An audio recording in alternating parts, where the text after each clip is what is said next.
Before I start, I would like to thank you, my long-standing friend and colleague, Ivana Belgrade, for inviting me for this very interesting conference. I would also like to thank the Dean, Vladan Jokic, who has made the opportunity for all the colleagues on this conference, but also before, to extend the role of the University of Belgrade in the wider context. And it's a great pleasure to see my alma mater university doing these events. I would also like to thank Mihailo and Ivana for waiting for me yesterday at the airport and Renata taking me around. It's the nicest thing to see young people, young students of this university being involved in the process of any conference like this. My presentation is about architecture as a form of drawing, or architecture is a form of drawing. And I would like to start with a quote by K. Michael Hayes. There are moments when an architectural experience, moments of becoming, effects, encounters that are non-representational, moments of thought when sensation just precedes its concept, and we glimpse new architectural ideas, axioms for future architectures. I think that to say architecture is a form of drawing is not the same as saying drawing is one of architecture's registers. Architecture seems to be in crisis. Crisis is always spatial, as Mark Wigley says a few years ago, and there is no plan for crisis, as it is not an emergency for which there is a plan. And what he states is that crisis occupies the whole system and everything that is to do with architecture. And in this instance, this is both practice and education. When such times come, architecture has to examine its context in which it operates, and in this case I would like to focus on architectural registers of drawing, building and text, which seem to preserve architecture within the container of purification, as stated by Bruno Latour. Such preservation may be against the currency of contemporary hybrid practices that seem to challenge definitions and institutional contexts of architecture. Interestingly, this conference sets important questions about utopian realism and searches for clues to how to understand the engagement with reality. While a theoretical examining of architecture as a way of negotiating a real would be a construction of concepts and subject positions rather than making of things, according to Michael Hayes, my question would be, what would be a way to negotiate the real in practice and design?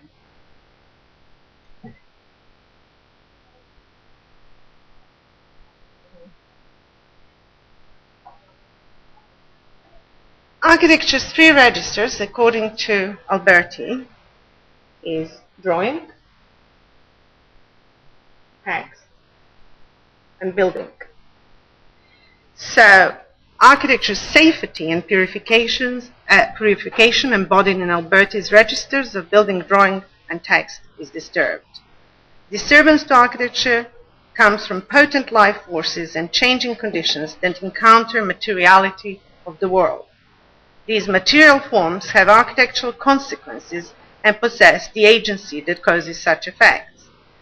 The resistance to architecture's registers comes from practices that engage with changing notions of materiality and that create distributed effects, resisting permanent sense of purified home of architecture, being the three registers. Such practices deploy gentle strategies of resistance in order to displace the viewer, to tear the sensible from the sensible, and in some cases are the new medium that Sylvia Levine calls super-architecture, that she claims they create new sensibility, so-called post-feminist, one of acute effect. Architecture since Alberti, who was the first to develop the modern concept of architecture, is seen as a practice that operates through the combination of three different registers, writing, building, and drawing. Alberti's primary concerns were not only about the building of architecture, however. He spent years writing extensively about painting, sculpture and architecture, only after which he devoted the next 20 years for the practice of architecture. In his writings on architecture, in his 10 books, he gives a particular primacy to lineaments and construction, the one the product of thought, the other the product of nature, the one requiring the mind and power of reason, the other dependent on preparation and selection. For Alberti, an architect has to consider 3 main criteria when he designs and develops the idea of a building and turns it into a physical form. These are lineaments, lineamenta, materials, materia, and construction, constructio, that are also the focus in his first 3 books. Most interesting aspect of his writings is in book 2, Materials, whose primary focus is the translation of ideas into drawings, sketches, models, plans for buildings, but also building materials, methods of construction, and the conditions of the site. While lineaments reside in the mind and construction is a condition of natural environment, materials are conditions of transition and shifting ground of interpretation, most complex conditions to be easily categorized. The role of architectural drawing from Alberti onwards was ever more significant, according to Mario Carpo. The separation between design and building and between designers and workers resituated architecture from an autographic status as a craft conceived and made by artisan builders to its modern allographic definition as an art, designed by one to be constructed by others. Alberti knew that in architecture, the building and its design could, due to their scale, be only notionally identical. Their identicality depends on a notational system that determines how to translate one into another. This identicality was further bound with an architect's intellectual ownership, borrowed and developed by Alberti from humanist art, which Carpo demonstrates to be a modernist discovery. For Alberti, the design of the building is the original, and the building is the copy. Now, computers bridge the gap between design and production, and the digital age offered the design not of the object by objectile, that is, a parametric function which may determine an infinite variety of objects.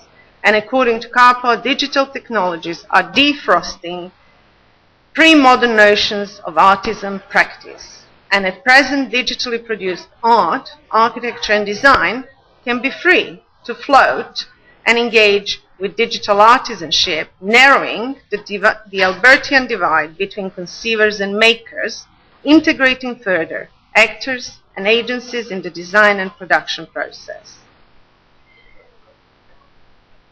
I would like to make a distinction between materials and materiality. Materials in Albertian sense are tools for innovating translation techniques, methods of construction, and conditioned by sight, and they reside within the 3 registers as an intellectual quest of an architect to conceive of a building. Materiality, on the other hand, is a condition by which architecture descends from pure intellect and connects itself to the world, perception, and experience. Materiality, according to Adrian Forty, has so far defeated language, and it is a form of architectural expression that words deal with only clumsily. Materiality is also a condition that creates disturbance in architecture from early times. For example, it was the materiality that caused the architectural drawings at the time of Giorgio Vasari to have an ambivalent status. When appreciated as artworks, they were about the material condition of the image documented, while architecturally they were appreciated because of the materiality of the building that drawing would represent, and not for the materiality of the medium used. The latter relationship seems to be essential for architecture, because drawings are only understood to be architectural inasmuch as they imply a transformation of the physical worlds beyond them.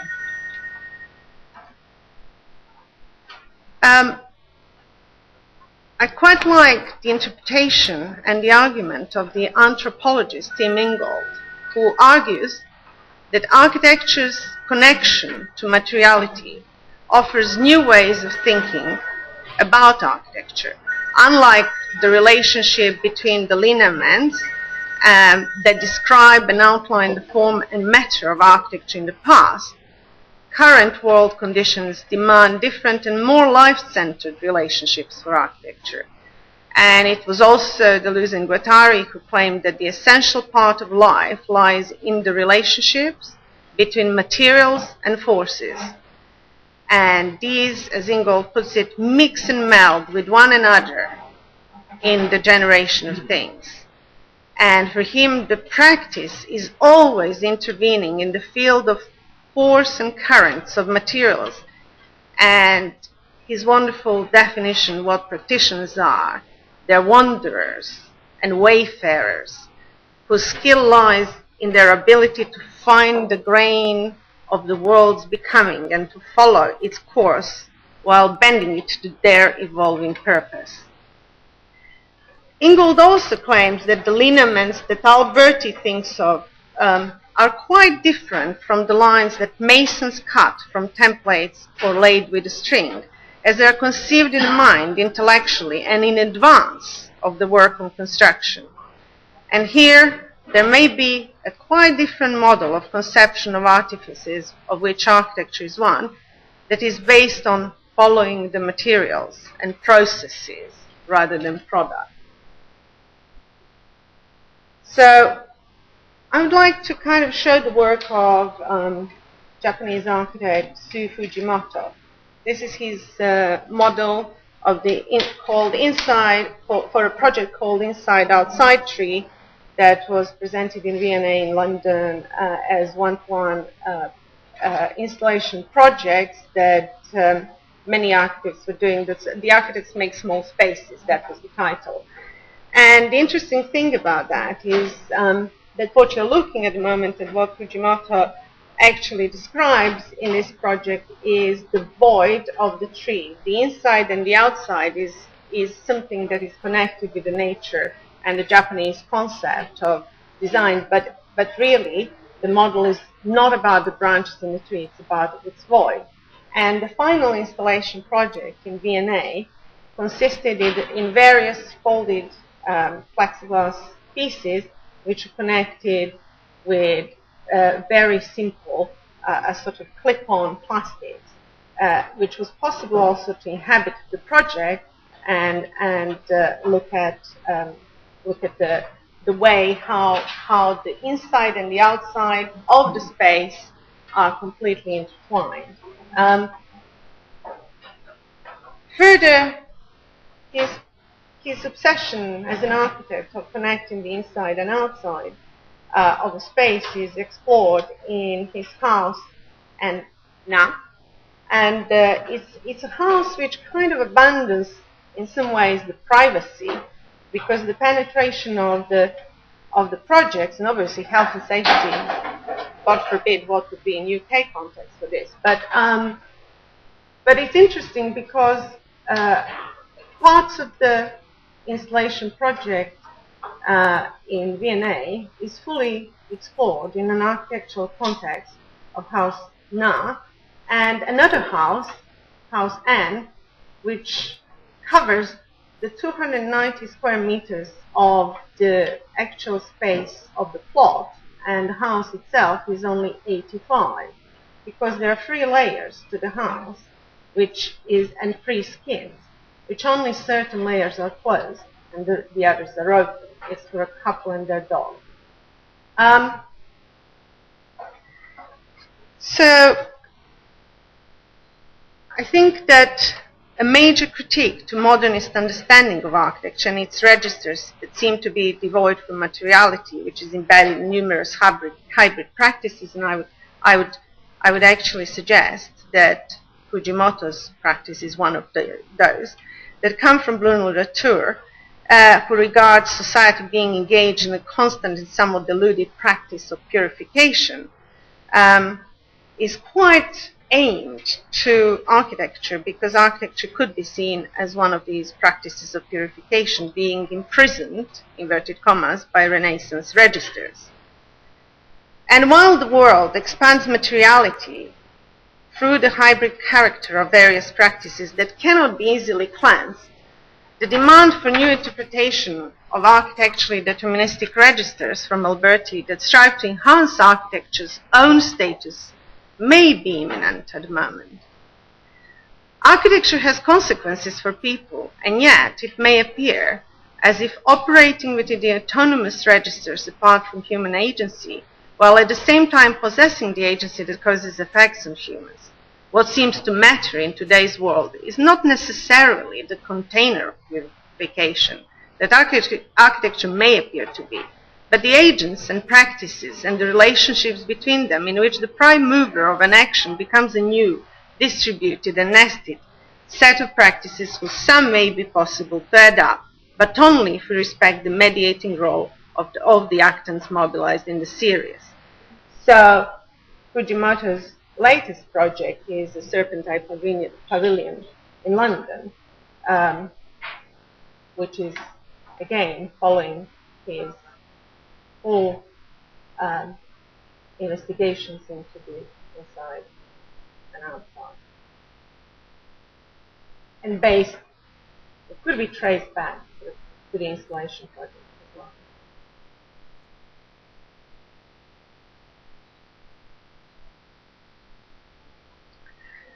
So,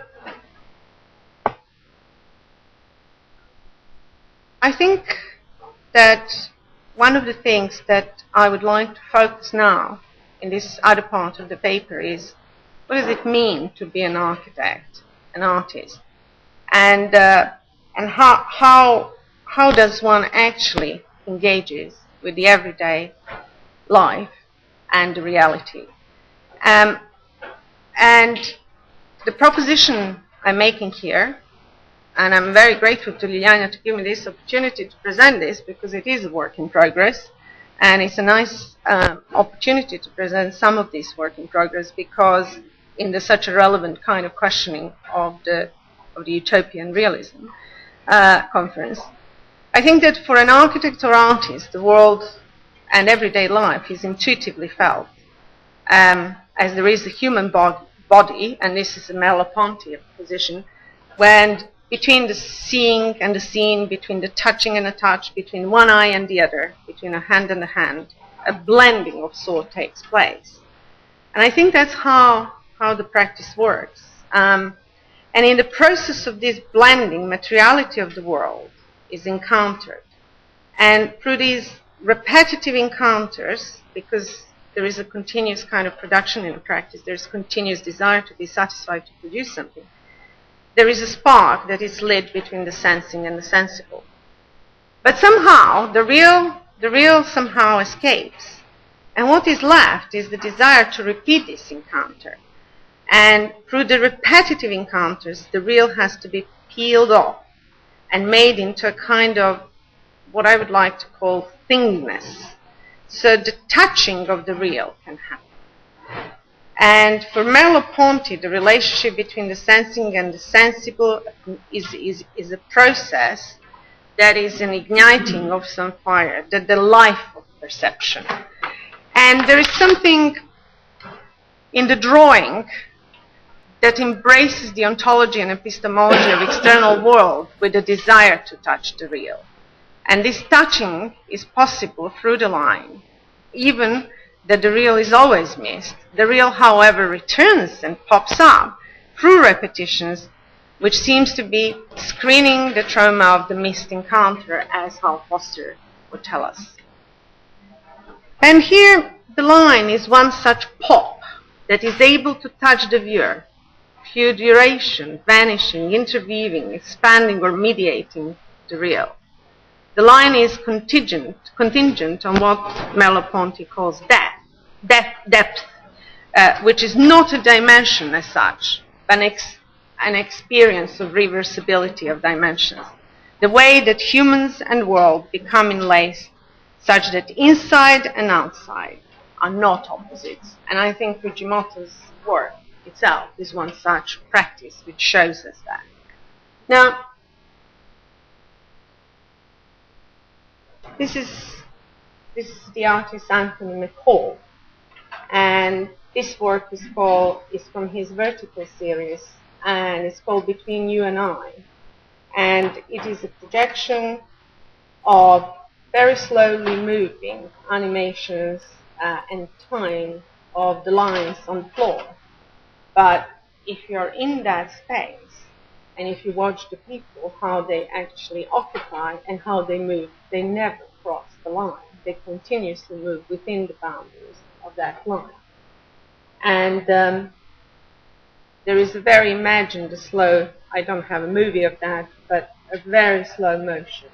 And the slow motion of the durational aspect of McCall's work is quite intentional, because it kind of it is particularly aiming towards the audience, and was the way that it's not just a perception but a spatial relationship to the audience and the occupation.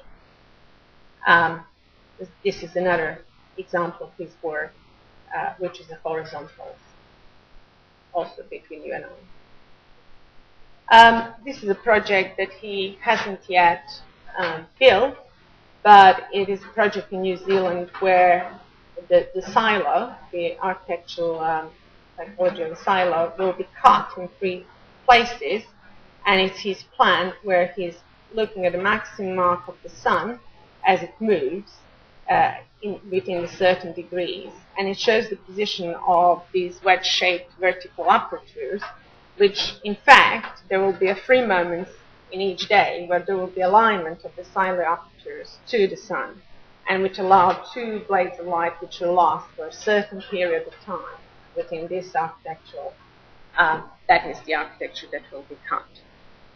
So the artist who makes such line, that touches the real, is the one who gives his body to the world, and the world returns back the invisible sense evoked by the landscape. And if you think about it, what it might mean is like, think of Van Gogh. It is the hand that is tracing out the wholesome sensitivity, a depth of swirl of the wheat in the painting, and the swooping of crows. And this is all Merleau-Ponty's depth that artist seeks. And it's the kind of looking of our primordial, very original depth of Lascaux and Chauvet cave paintings, which when we view them, we witness at the same time all the knowledge and experience of the animals we have ever seen, and that of the hunters who drew them. And this is the depth that he articulates as a voluminosity we express in a word when we say the thing is there. This is an artist, Roni Horn, and she's an artist that I found her definition of a drawing probably most exciting. She said that by looking at the dictionary what drawing means, there's about 26 definitions of it, of which only one is saying it's outline. Well, any other 25 or how many are completely of a dialectical nature. And there is something at stake, something that played there. And she's an artist which also kind of engaging with Roni Horn's work means one has to be an active viewer. And it's not something that, there's something that needs to be discovered. And if you're serious of birds, photographs, a series of photographs, a kind of almost a stereoscopic photographs, she photographed a number of birds from the back.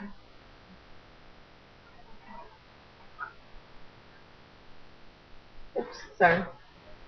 Which are in some ways preceding the drawings, and which we'll see later.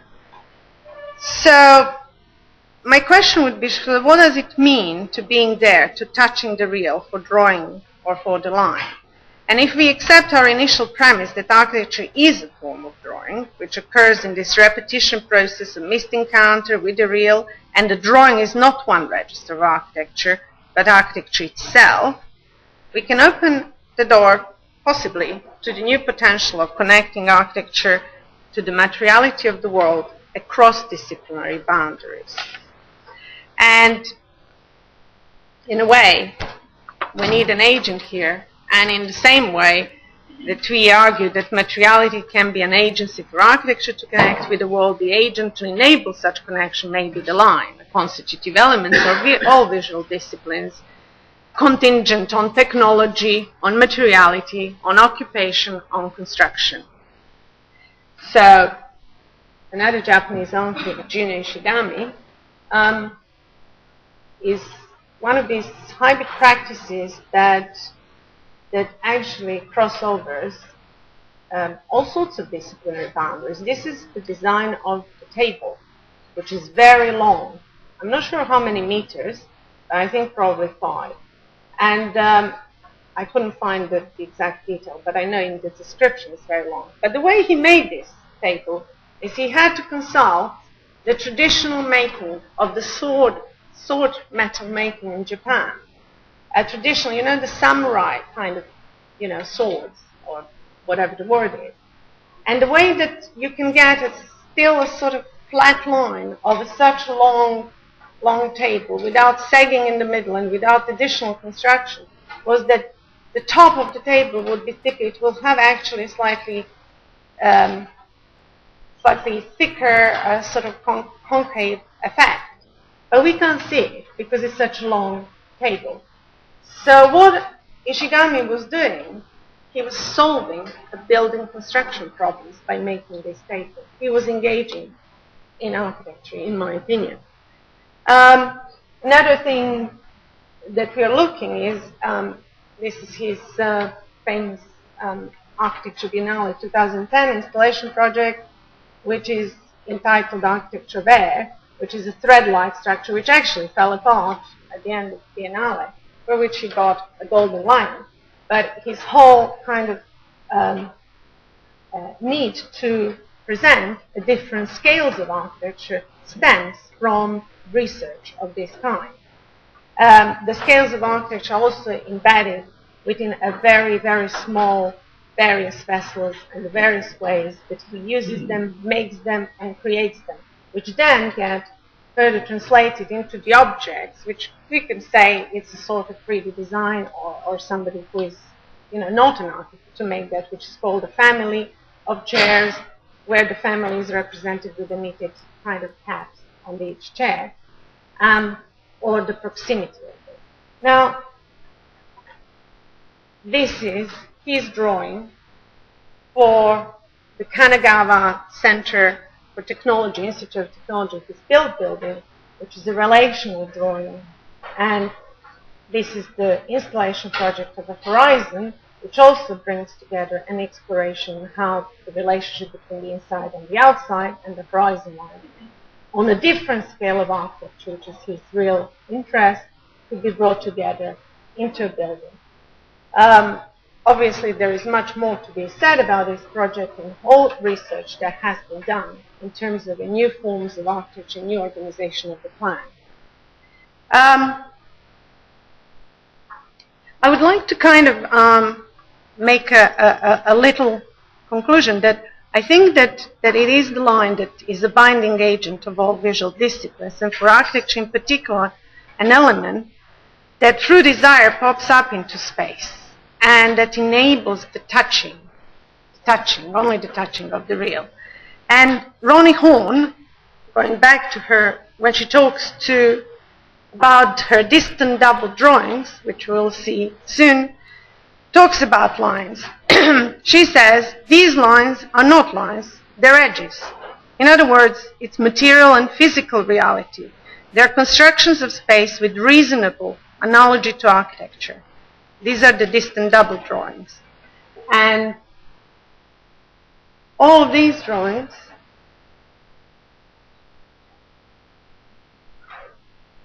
are also a part of her sculptural making which are also in the double cast glass. And then further apart, more recently, I mean, she's been doing these distant double drawings since 1989, and these are probably done in between 2010, these last ones, 2010, 2012, 13.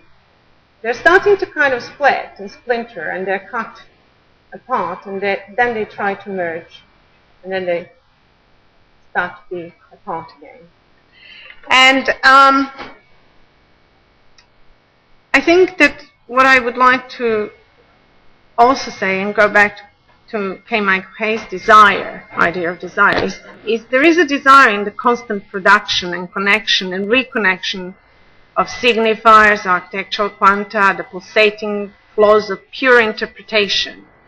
And it's like, it's a sort of a desire that continuously, that the practices, that the artists, the architects, this symbolic desire is constituted by original oneness, and that it's against in relation to the big other laws and language as architectural unconscious, and arises out of absolute alterity, exactly when the possibility of architecture's non-existence is glimpsed on the horizon.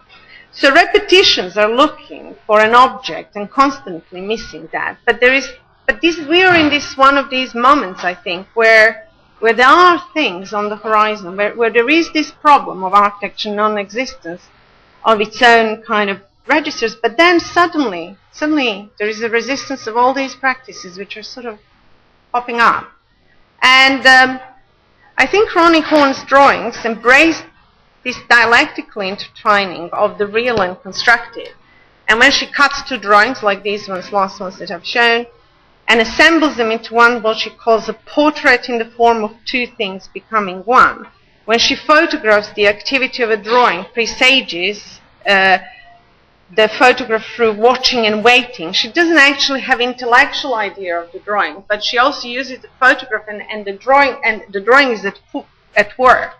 And when in her photographs there's an activity of drawing in the same way, certain lines precede architecture. So actually you can do photographs and you can do the drawing while you're photographing. That's what I'm trying to say. And you can also, I mean, certain lines will precede architecture, that we can see architecture at work in some of these drawings and lines.